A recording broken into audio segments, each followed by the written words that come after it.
Olá, pessoal, bem-vindos à Semana Multidisciplinar do SES. Essa semana é uma oportunidade de termos bate-papo com coordenadores e professores dos cursos de pós-graduação do SES. Eu, que tenho a honra, o prazer, o privilégio de co-coordenar o curso de pós-graduação em Direito e Processo do Trabalho, juntamente com os amados Ariana Linhares e Renato Saraiva, estou aqui para ter um papo com o doutor Ivan Kertzmann, figuraça, o coordenador do curso de pós-graduação em Direito e Prática Previdenciária. E para minha honra, pessoal, eu tive esse jovem, esse talento, como meu aluno no mestrado em Direito lá na UFBA, foi meu aluno na disciplina Metodologia da Pesquisa, foi o melhor aluno da turma, um cara sério, eu atesto a seriedade acadêmica deste cara, além de ser um grande sujeito. Ivan. Meu amigo, eu estou aqui com o meu ídolo. Deixa eu dar um beijo aqui, porque ele merece. Esse cara é realmente... Gente, às vezes eu estou pensando, eu estou fazendo muita coisa. Eu estou escrevendo, eu estou dando aula, eu estou fazendo curso para concurso público, eu estou fazendo miséria. Aí eu penso em Rodolfo e fico tranquilo, dizendo que eu não faço nada. Rodolfo é a pessoa que mais faz coisa que eu já vi na vida e tudo com a extrema qualidade. Obrigado, meu querido. Sabe, conversa assim de aluno, assim, é sempre muito, a gente fica meio emocionado. Mas, na verdade, como eu disse, Ivan é um dos grandes professores de Direito Previdenciário do país.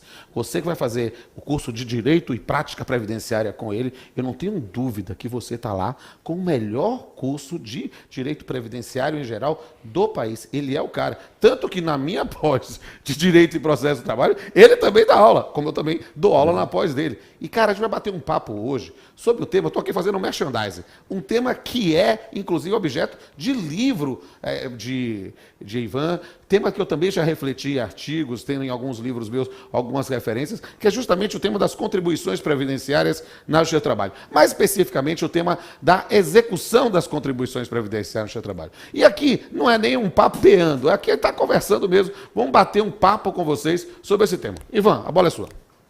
Rodolfo, eu sempre, quando eu introduzo esse tema, eu sempre alerto a todos que, incrivelmente, eu vou falar até das suas, olha como eu sou ousado, sim.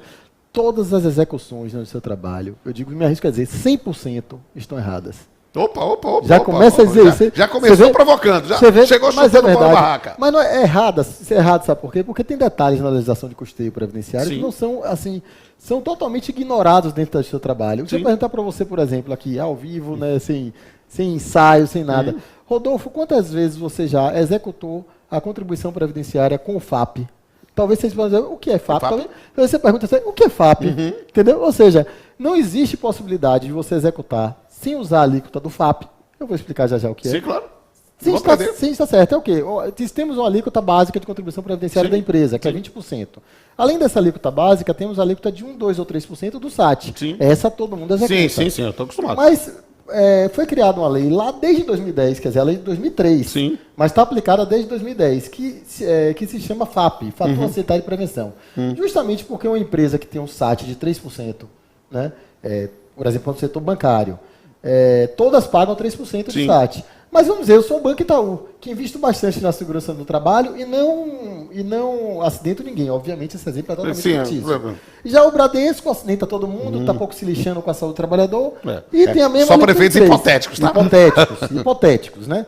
E é a alíquota de 3%. Justamente para diferenciar o joio do trigo, as empresas que investem em segurança das que não investem, foi criado o fator acientário de prevenção. Certo. Toda empresa tem esse fator, anualmente é divulgado todo mês de setembro qual é o fator do ano. Certo. Então, para ter uma execução certa no seu trabalho, obviamente tinha que apurar qual é a alíquota do FAP de cada empresa, porque esse SAT ele pode ser agravado em até 100%, pode ir para 6%, ou pode ser atenuado em até 50%, pode ser 1,5%. Isso no seu trabalho é totalmente ignorado, tanto pelo advogado, né, tanto pela procuradoria, que poderia dizer, não, o FAP dele é maior do que 1, então vai agravar, tanto pelo judiciário, que acaba ficando alheio totalmente. E fica dentro dos limites da lide. Se a parte não provocar é algo que faz. Confesso a você que por essa não tenho o menor problema. Sou juiz, vou fazer agora, passei de 2 décadas como juiz, né? Vou fazer agora 24 anos como juiz, e digo, meu amigo, é algo que, se a parte não nos provocar para fazer esse tipo de determinação, ou às vezes o servidor, o calculista, dizer, doutor, tem esse dado, a gente não fica ligado. Agora, vamos falar um pouquinho aqui, já que a gente tem um tempinho bom, para falar sobre contribuições previdenciárias, porque uma das coisas que eu acho mais interessante, né, quando a gente fala sobre contribuições previdenciárias em geral, que é digamos assim, a saga da aproximação e do distanciamento da justiça do trabalho com o direito previdenciário. Por quê? Porque sempre que eu começo a ensinar, eu dou aulas aqui na pós sobre a organização judiciária trabalhista, e vou falar da gênese, da origem administrativa ainda. Eu vou falar que o Conselho Nacional do Trabalho, que foi o embrião do TST, que começou como um órgão administrativo absolutamente autônomo em relação às juntas de conciliação e julgamento e às comissões mistas de conciliação, que depois se tornaram os TRTs, né? Ele tinha competência previdenciária, porque ele trabalhava com questões de estabilidade e questões de previdência, porque a previdência no Brasil, originariamente, é uma previdência privada, né? E aí a gente discutia esse tema, né? Certa vez, digamos, a grande quantidade de enunciados, é o nome anterior das súmulas, né, do TST sobre matéria previdenciária, fazia, e principalmente sobre discussões sobre entidade de previdência privada fechada, que depois o Supremo esvaziou a nossa competência, né, tirou a nossa competência, né, fez com que eu fizesse até um livro com André Luiz Batista Neves, que hoje é procurador da República, professor da UF, mas na época era procurador autárquico, depois passou a ser juiz de direito. A gente fez um livro especificamente sobre o direito previdenciário nos enunciados do TST, justamente para mostrar como essas duas áreas elas são correlatas. E é muito mais de proximidade, de aproximação, do que simplesmente dizer que a folha de pagamento é fato gerador de pagamento de contribuição previdenciária. Há elementos de aproximação. E quando a gente vai falar aí do tema mesmo, sobre execução de contribuições previdenciárias, remetendo à emenda 20 de 98, remetendo à lei 10.035, que fez as modificações na CLT, para tentar uniformizar, porque nós fazíamos a facão mesmo, eu sempre usei essa expressão lá. Olha, a execução na Justiça do Trabalho das contribuições previdenciárias, a expressão que a juventude gosta, é bombou, né? Eu que sou um coroa, diria, é top hits, sabe? Assim, porque é algo que fez um grande sucesso, mesmo fazendo a facão. A Lei 10.035 foi tentar uniformizar, não conseguiu totalmente, mas pelo menos diminuiu o caos que era antes de 2000, né? E de uma forma que a gente arrecadava muito, né? Mas de uma forma que cada um fazia do seu jeito.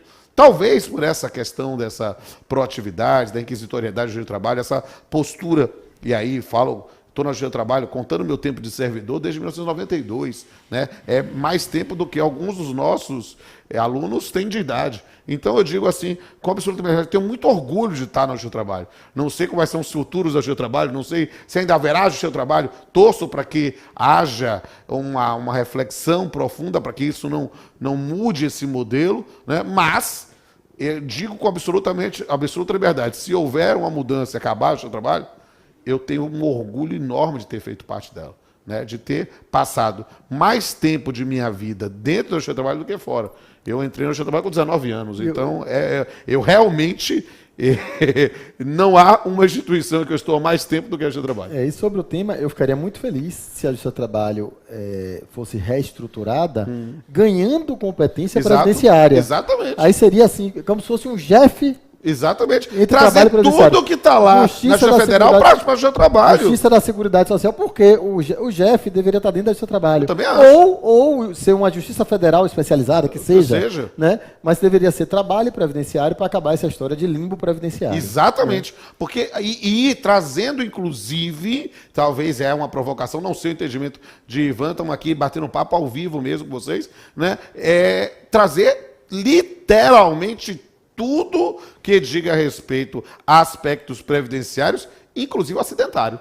Ou seja, aquela disposição ainda do artigo 129 da Lei 8.213, né, da competência para a Justiça Estadual para referente a acidente de trabalho, aquilo devia ser na Justiça do Trabalho também. Ou seja, temos, se for o caso, até varas especializadas na Justiça do Trabalho para uma solução integral, sem ficar nessa discussão que às vezes chega a ser, me perdoa a minha reverência, chega a ser imbecil de unidade de convicção para cá ou para lá. Nós temos que perceber se há um órgão que é preparado, que é vocacionado para pensar na questão trabalhista de forma macro, no que vai envolver, inclusive, o aspecto previdenciário correspondente, é justiça do trabalho.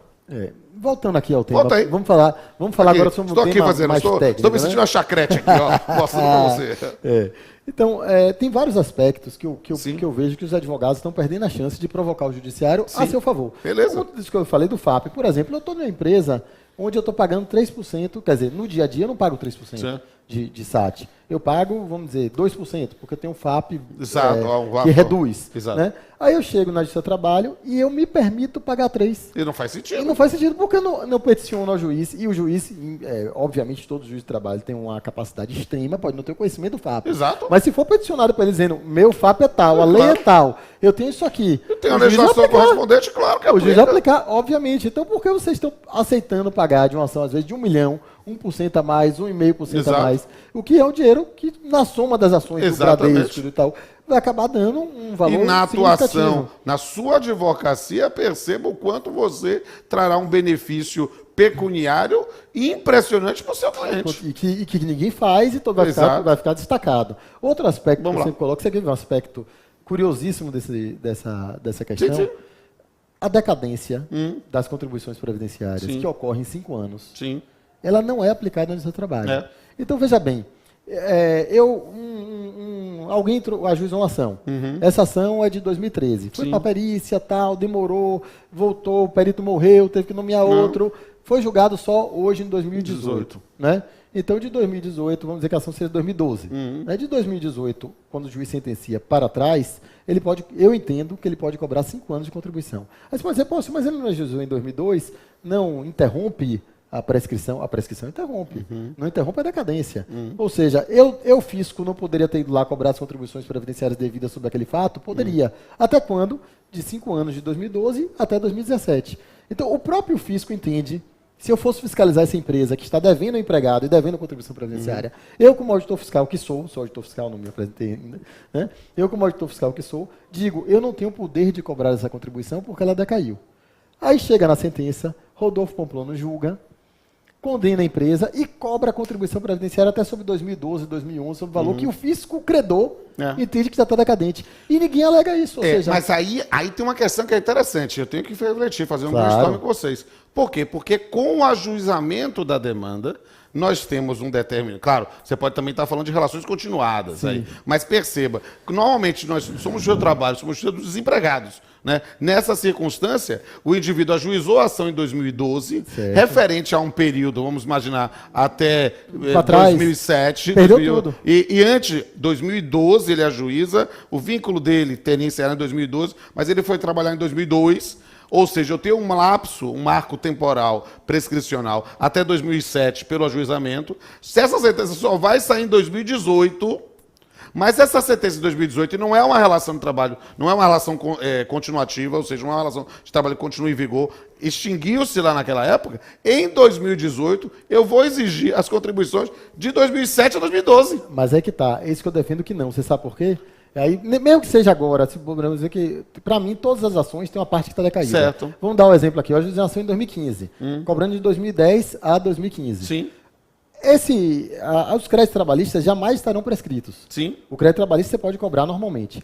Mas eu, como auditor fiscal, eu posso ir antes da sentença do juiz, porque a competência da Justiça do Trabalho para executar as contribuições previdenciárias decorre da sentença do juiz. Sim. Então, antes da sentença do juiz, que é a competência... Tema esse que eu lutei a vida toda, aquela sua 368. Só decorre da sentença. Se você não sentenciar, você não tem competência. Se eu não sentenciar, não tenho competência. E, a priori, se eu não sentenciar dizendo que há direito àquilo, a priori você não tem como autuar. Exatamente, porque você sentenciou. Exatamente. Perfeito. Então, veja bem, só no momento que você sentencia. Até você sentenciar, a competência é do fisco para cobrar a contribuição. Então, até você sentenciar, o prazo está correndo. Até você sentenciar. Então, vamos lá. A contribuição de 2010, essa de 2010, que está na sua mão para você julgar, mas você não julgou ainda. Sim. Né? O fisco vai lá em 2016 para cobrar. Eu vou lá antes da sua sentença. Eu chego na empresa, vejo que tem uma sentença de contribuição de 2010 e eu, como auditor, digo, eu não vou cobrar não, porque está decadente. Mas aí eu quero lhe perguntar, você vai cobrar sobre uma parte, porque vamos dizer, o que é que está sendo pleiteado? Por quê? Porque a parcela foi paga na relação de direito material ou está sendo paga somente agora? Por exemplo, o cara trabalhou hora extra, que vai ter natureza salarial, horas extras habituais. Ele trabalhou, mas não recebeu. Isso. Então o fisco vai cobrar sobre o que não pagou ainda. Claro. Interessante. Então, o salário de contribuição. Veja bem, o salário de contribuição é os valores incide sobre o valor pago devido ao creditado. Eu canso de fazer isso no meu dia a dia. Sim. Então, eu tenho competência para cobrar contribuição. Eu não cobro crédito trabalhista. Certo. Eu vou dar um exemplo de uma ação fiscal Vamos lá. que eu fiz. Vamos lá, né? cara, Eu chego em um supermercado onde tinha uma função de caixa. Sim. E na convenção dizia que o caixa tinha ganhado, vou botar valores atualizados para ficar bem claro. Sim, claro. Não foi Vamos hoje. fazer. O caixa tinha ganhado R$ 1.300. E o caixa ganhava o salário mínimo. O caixa ganhou R$ 1.300, não ganhou o salário mínimo. Mas qual é o salário de contribuição dele? R$ 1.300. R$ 1.300. Eu cobrei contribuição sobre R$ 400, sobre R$ 350. Sim, a diferença. De todos os empregados. De todos os empregados. Mesmo não tendo eles recebido. Mesmo ele não tendo eles Não recebido. sabia Porque disso. eu estou tutelando, não é Tô o direito do falando com empregado. verdade, não sabia Eu disso. estou tutelando, não é o direito do empregado de receber o dinheiro. Se ele não quiser receber, é problema dele. Eu não sou advogado do empregado, eu sou auditor do Estado. Eu tenho que tutelar o direito do Estado de receber os valores. Então, hora extra, eu já peguei várias vezes e cobrei contribuição. Hoje eu não faço mais isso, sendo sincero. Está tudo automatizado, a fidelização está simples. Mas eu pegava cartão de ponto, verificava se tinha hora extra e cobrava contribuição previdenciária sobre a hora extra. Independente de ter pago ou não. Pouco me importa se ele pagou o empregado ou não. Eu quero o dinheiro do fisco. Entendi. Entendeu? Então, eu tenho competência para fazer isso. Então, se eu tenho competência para fazer isso e eu dormir no ponto, eu chego lá e entendo que eu não devo cobrar. Esse que é o entendimento que eu acho que não está correto. Agora eu vou fazer nesse uma trabalho. provocação, porque isso aí, confesso a vocês que eu estou aqui e é maravilhoso. A gente eu estou conversando com um dos grandes professores do país, mas que foi meu aluno, e eu estou aprendendo com ele. Agora quero entender sobre a sua reflexão. Literalmente está ao vivo aqui, eu estou fazendo uma pergunta porque eu sou curioso mesmo. E nas situações em que você não tem prova documental para isso? Porque raciocínio. Mas raciocínio, eu vou reconhecer, eu vou condenar a pagar horas extraordinárias. Aquele mesmo exemplo hipotético aqui. O cara ajuizou a ação em 2012, reverte, portanto, até 2007. Né? Eu só vou sentenciar por causa de um monte de perícia em 2018. Em 2012, para esse período que está 2007, 2012, né, você diz, olha, já tem operado essa decadência. Espera aí, mas eu pergunto, e se eu condeno a pagar horas extraordinárias com base numa prova testemunhal, que, ou seja, você não tinha como na fiscalização ter um documento para poder dizer, e o Estado teria decadente da situação? Entendo que sim. Você sabe por quê? Porque aí é a confusão do fático e do jurídico. O fato de eu não conseguir provar, que é uma questão fática, não significa que eu não poderia, de alguma forma, obviamente, uma forma totalmente para poder o direito ser operacionalizado, sim. Eu poderia chegar lá e, de alguma forma, entrevistar, fazer né, a mesma coisa que você fez. É claro que eu não consigo. Entendi. Você tem razão. Mas eu tenho o direito de fazer isso. Certo. Você vai, na prática, eu não consigo. E olha uma coisa interessante. Você puxou um assunto aqui que é interessantíssimo. Perfeito. Né? Que é o seguinte, o que é que você faz quando você... Porque tem... a grande questão do seu trabalho, e aí eu defendo que você não deve nem executar, é quando você prova, por prova testemunhal, o vínculo. Só por prova testemunhal o vínculo. Essa prova não tem validade previdenciária. É verdade. O vínculo. Isso foi sempre uma grande queixa, então, mas é verdade. Então, se você provar o vínculo, não a hora extra. Não a hora extra tem. Hora extra. Ou seja, se você conseguiu provar a hora extra testemunhalmente, isso está na instituição normativa número 77 do INSS. Certo. O INSS vai imputar esses valores no CNIS e o empregado vai ter direito ao valor. Certo. Agora vamos dizer o seguinte, o que está sendo é a existência do vínculo. É a essência do vínculo. Ele me pagou tudo direitinho, mas ele não assinou minha carteira. Aí teve uma revelia. Sim. Revelia, o que é que você faz? Confissão ficta. Confissão ficta, matéria de fato, toda. Manda assinar a carteira de trabalho lá na secretaria? Exatamente. Manda. Isso não tem validade previdenciária. Eu defendo que você não deve executar nesses casos a contribuição previdenciária, porque o tempo não vai contar no INSS, nem que ele pague a contribuição. Entendi. Então, na minha concepção, para você executar a contribuição previdenciária no seu trabalho, tem que ter o elemento previsto no artigo 55, parágrafo 3º da Lei 8.213, que é aquela de prova 91, escrita, né? Que é a prova, início de prova documental. Qualquer iniciozinho. Eu tenho lá um cadastro do clube de campo onde ele dizia que trabalhou na empresa tal. Isso vale. Aí você já pode executar. Senão, o que é que acontece? Você vai executar a contribuição e não vai contar do ponto de vista previdenciário. Isso a jurisprudência é totalmente firme. A súmula 149 do STJ já diz, sem início de prova documental, não prova vínculo. Porque senão eu chego lá no seu trabalho, olha a situação, olha a situação, gente. Aí o juiz de trabalho, às vezes, se sente, não é o caso seu, Pamplona, se desprestigiado. Como uma sentença minha não vai valer? Mas eu digo assim, agora um raciocínio claro. Eu entro com a ação aqui, dizendo que eu trabalhei na Mesbla. Na Mesbla, de 1980 a 1970 a 2000. Uma mulher trabalhou na Mesbla de 1970 a 2000. E ganhava lá 15 mil reais por mês. A Mesbla não apareceu para se defender. O que é que você vai fazer? Notificação projetal, vai ser revelia, pronto, acabou. acabou. Pronto. Ele Aí você manda reconheceu assinar a carteira lá, o valor que ela claro. mandou. Aí ela chega com a carteira de trabalho no INSS e fala, eu quero me aposentar aqui pelo teto. Você acha que deve ter validade? Não. Então, isso é uma coisa óbvia. Você é um direito que está sendo misturado aí, mas é um direito público da relação estatal com os particulares e uma relação de direito privado. Na relação de direito privado é altamente razoável que, se ele não for se defender, né, que ele tenha Mas revalia dos pensando efeitos. assim, da lei diferente, eu acho que é mais interessante aqui, pensando no futuro, já que é um bate-papo de coordenadores, pensando nessa nossa ideia, que é o nosso sonho, de uma unificação jurídico-trabalhista previdenciária na Justiça do Trabalho, ou na Justiça Federal, que seja, uma forma única. Perfeito. O que fazer efetivamente para pensar? Nós teríamos que ter uma demanda com o INSS no polo, como assistente necessário, como alguém que tivesse que acompanhar efetivamente toda a demanda para poder reconhecer Mas isso. sem dúvida nenhuma. Mas quando vocês estiverem com essa dupla competência, vocês vão pensar pelos dois lados. Vocês vão Exato. pensar pelo INSS e vão pensar... Exatamente. Então vocês vão pensar, poxa, esses 30 anos eu não vou contar tempo o INSS se não Exatamente. tiver uma segurança. Exato. Uma coisa é eu dizer lá que o empregado, ele é empregado que tem poucos efeitos, inclusive com o tempo prescrito, né? E perceba o quanto essa questão, às vezes, até pode, e aí eu estou com o cara em previdenciário, como essa questão hoje pode até se tornar menor pelas mudanças dos critérios para se aposentar. Né? Na mudança básica de acabar o tempo de serviço para pensar em tempo de contribuição, esse pessoal da Mesbla, esse tempo de contribuição não vai aparecer nunca. Não vai aparecer porque nunca. não não tem Mesbla, não É tem isso. quem possa pagar Não tem esse que possa. valor. Entende? E nem é devido, porque está decadente. Aí Então, é outra história. outra E nem história. é devido porque é decadente. Ou seja, então eu entrei com uma ação de 1970 a 2000, sabendo que é decadente. A Mesbla pode até ir lá e dizer, não, realmente ele trabalhou para mim. Mas peraí, o período é decadente. Eu não sei se não sei se essa pessoa que foi lá representando a Mesbla não era amigo dele. não. Ou seja, eu sou representante da massa falida da Mesbla. Chega pro meu primo e fala, entre com a ação contra a Mesbla, eu vou lá e digo que você trabalhou. O período está decadente, eu não devo nada.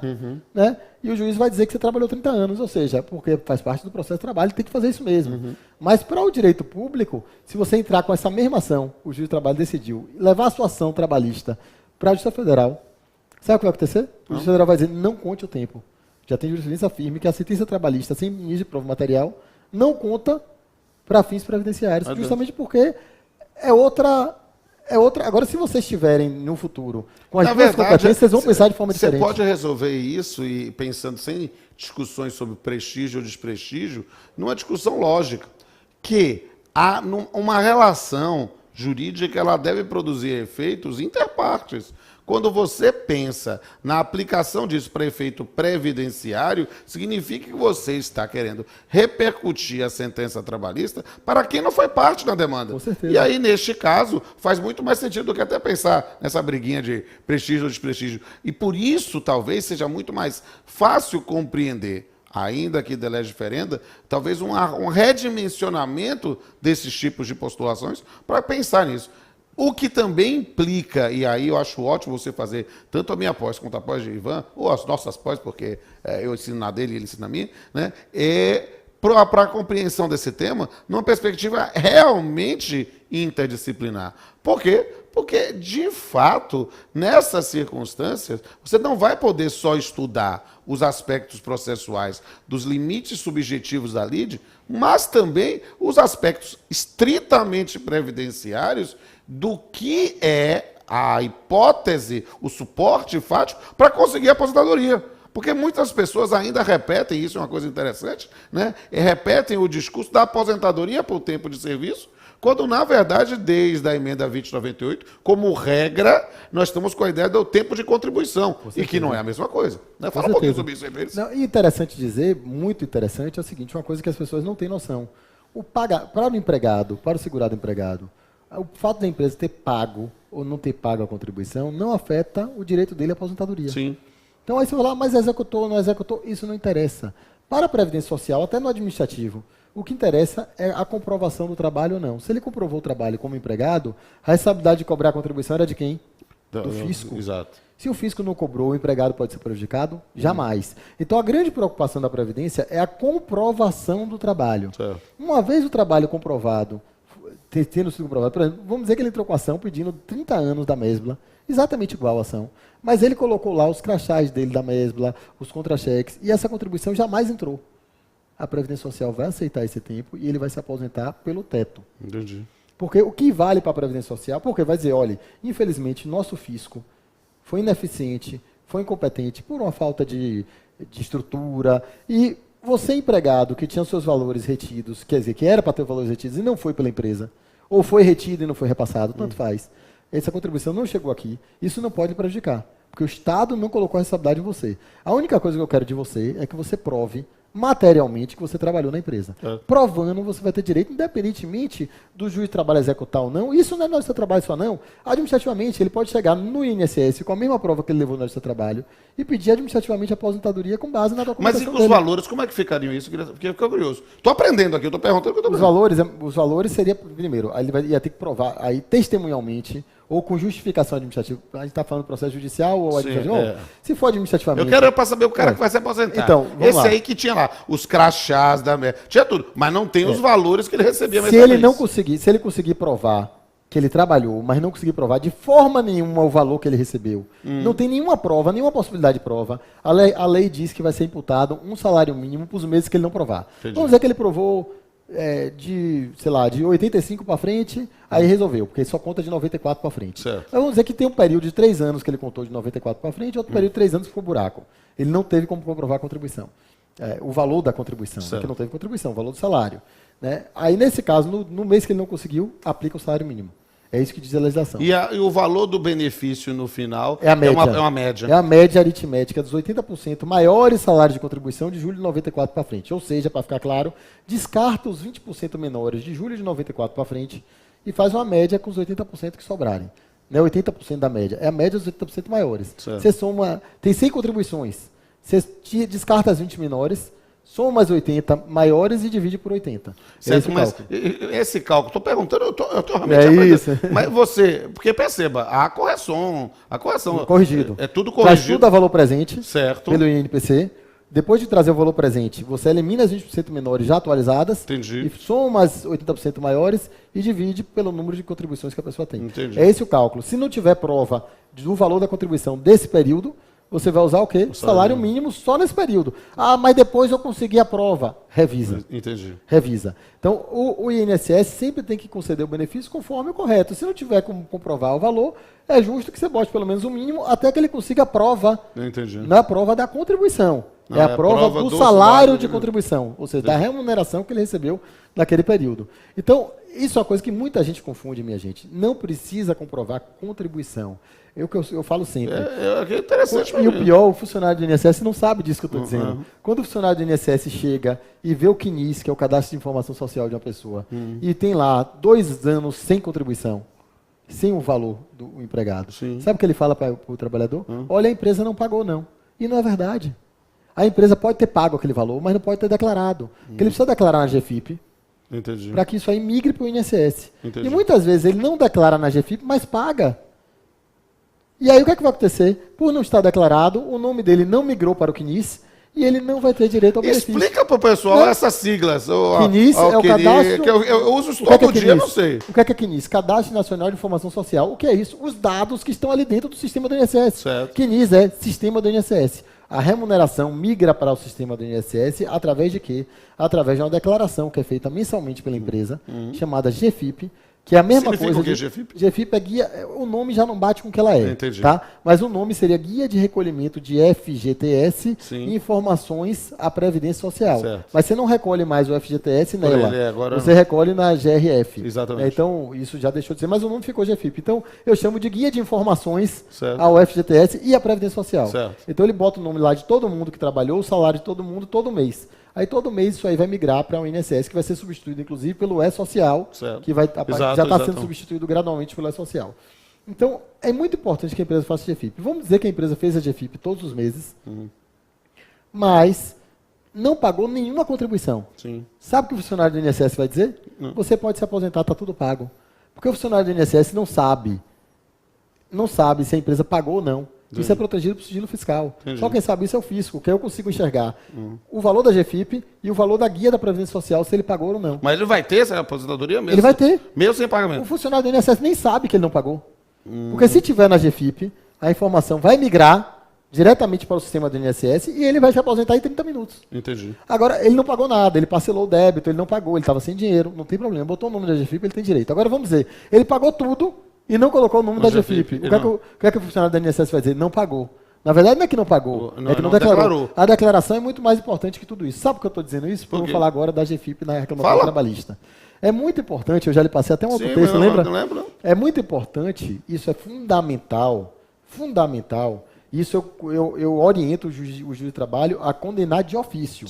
Né? Se o juiz condena de ofício a execução da contribuição previdenciária, executa de ofício, né? Ele deve condenar de ofício a empresa a fazer a GFIP da reclamatória trabalhista. Porque quando ele faz a GFIP da reclamatória trabalhista, vamos dizer que ele tenha 2 anos de relação trabalhista sendo discutida. Ele tem que fazer 24 GFIPs, uma por mês, colocando o número do processo, o número do trabalhador e o valor que ele recebeu mês a mês daquele processo. Isso vai migrar automaticamente para o CNIS do trabalhador no INSS.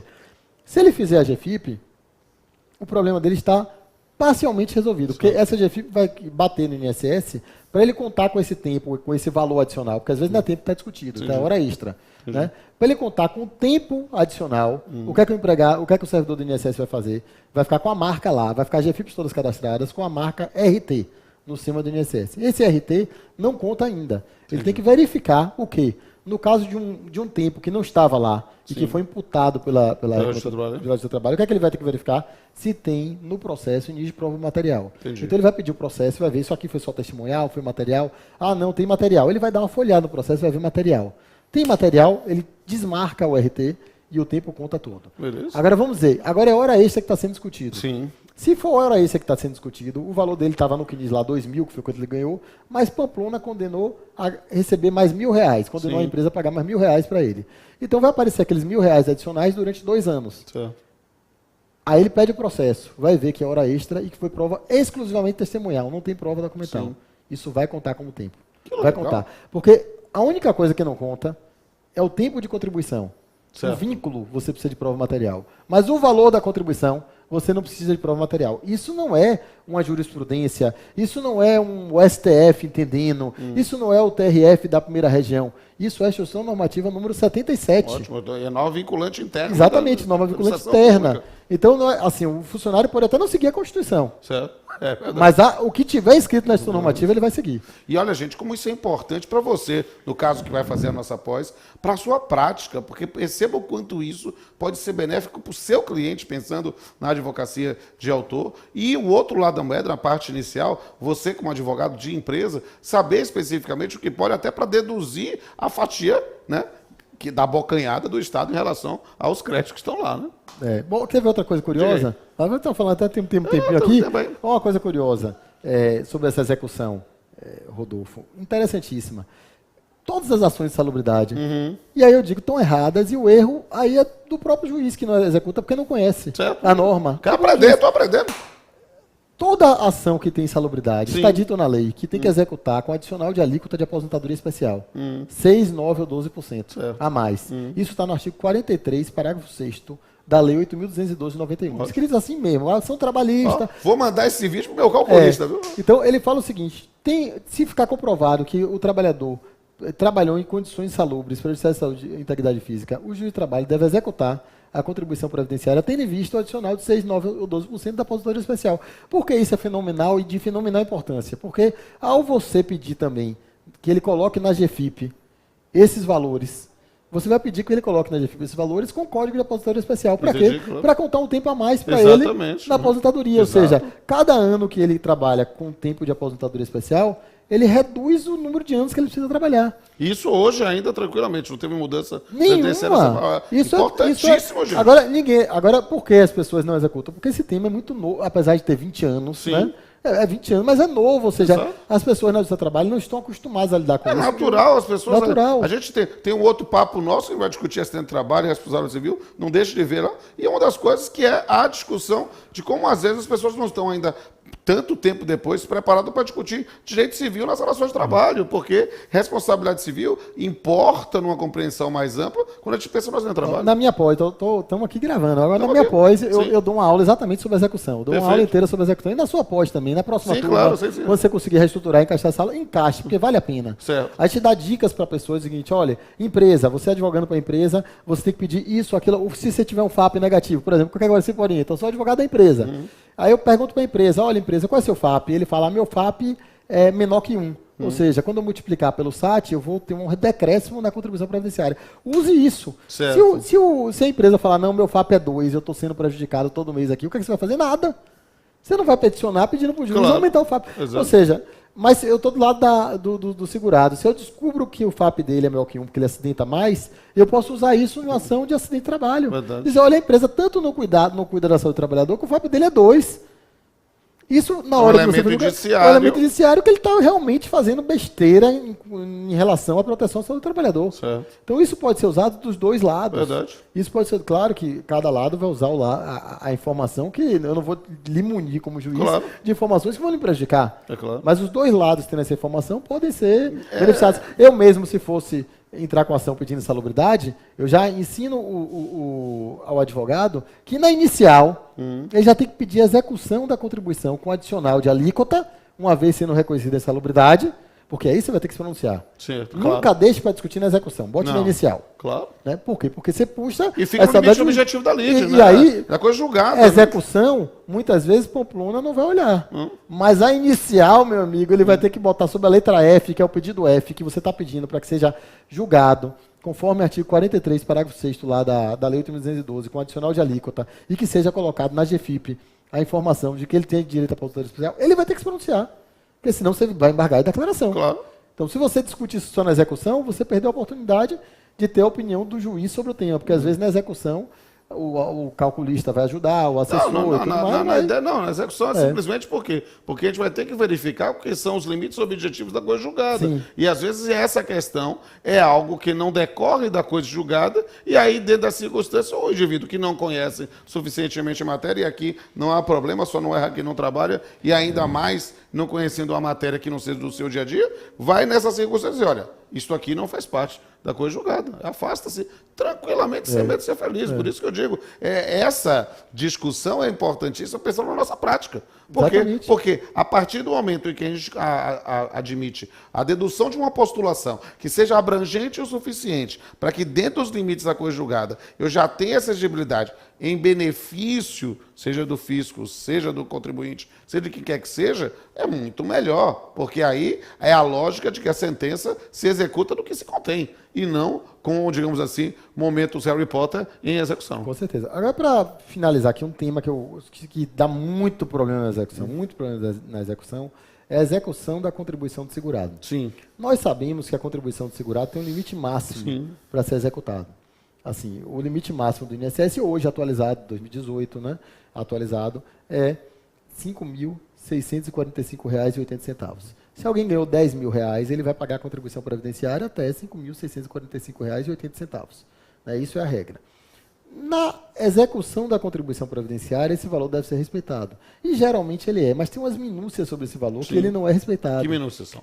Várias elas. Primeiro, vamos dizer que eu já ganhei na vida toda R$ 10.000. Essa é mais fácil, alguns fazem, outros não fazem. Eu já peguei erros e acertos.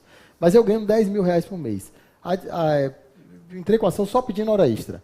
Ganhei lá R$ 5.000 de hora extra. Às vezes o calculista da vara fala, pô, como você ganhou 5.000 e está abaixo do teto, então dá para executar. E executa lá a contribuição previdenciária sobre 5.000, 11%, R$ 550 por mês. Isso dá 7.000, quase 8.000 por ano, porque tem um 13º.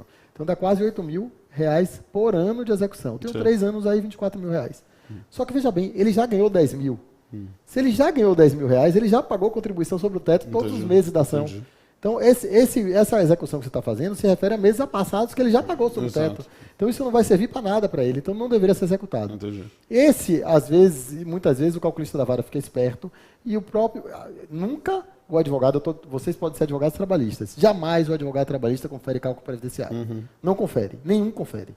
Então, ele nunca vê. Se você executar 24.000 dessa ação, não vai influenciar nos honorários dele. Eu não vou afirmar se ele faz ou não faz. Mas o que eu quero afirmar especificamente é que nessas circunstâncias, como é interessante compreender essa possibilidade, né, e talvez nessa lógica, ele trabalhando de lei diferente, como talvez fosse importantíssimo num repensar, um potencial repensar, e após permite isso, um repensar deste processo trabalhista, o processo que a gente possa pensar no Justiça Unificada, né, a participação de alguém do INSS, seja um procurador do INSS, literalmente opinar sobre essas circunstâncias. Por quê? Porque aí você teria uma solução integral e talvez recolhendo, evitando executar mais do que o próprio INSS executaria na relação de direito material. Com certeza. Agora, para finalizar ainda sobre esse tema, esse aí é mais fácil de ver. Agora vamos ver a situação do empregado que ganhava R$3.000 Sim. E ganhava R$4.000 e ganhou mais 3.000 de hora extra. O que é que deve ser feito na execução? De vez 4, falta 1.600, claro, pegar o teto da época, sempre, né? Claro. Da época que está sendo. Mas 4.000, o teto hoje é 5.500, vamos botar. Ele ganhou mais 3, eu só posso executar a contribuição sobre 1.500. E o calculista executar sobre 3. Claro. O tempo todo sobre 3. Realmente, eu fico brincando, dizendo às vezes com meus alunos, ainda na graduação, que o pessoal da área de direito tem uma redução atávica, não sabe aritmética depois da 4ª série primária. E talvez um pouco dessa dificuldade quase atávica que nós temos em lidar com números, faça com que a gente tenha que abrir o olho dupla, triplamente, né, nessa circunstância, para tentar perceber que, se você não abrir o olho, você pode prejudicar o seu cliente, né, seja empregado, seja empregador, ou mesmo o fisco. Acho que é um papo muito legal que pode ser aprofundado e deve ser aprofundado tanto na nossa pós-direito e processo de trabalho, quanto na pós-direito e prática previdenciária. Eu sou Rodolfo Pamplona, este é Ivan Kertzmann, e foi um prazer participar aqui da Semana Multidisciplinar. Veja cada uma das notícias dos nossos cursos, de todos os cursos do SES, vejam todos os outros vídeos dessa Semana Multidisciplinar e que eu tenho certeza que matriculando em qualquer uma das pós, a minha, a dele ou de qualquer outro colega, você estará fazendo uma das melhores, quiçá, a melhor pós-graduação online do país. Ivan, você se despede aí também. Isso foi um prazer imenso estar aqui com você, trocando essa informação. Hoje vamos fazer um papiano. Isso aqui foi foi um spoiler de um futuro papiano. Com certeza. E vamos continuar daqui a pouco com outro. Não perca o outro. Não perca o outro aí. A gente trabalha a estabilidade civil do empregador, que Pamplona dá aula para mim nessa mulher. Vamos bater o papo. Com certeza. A gente se encontra daqui a pouco. Um abraço.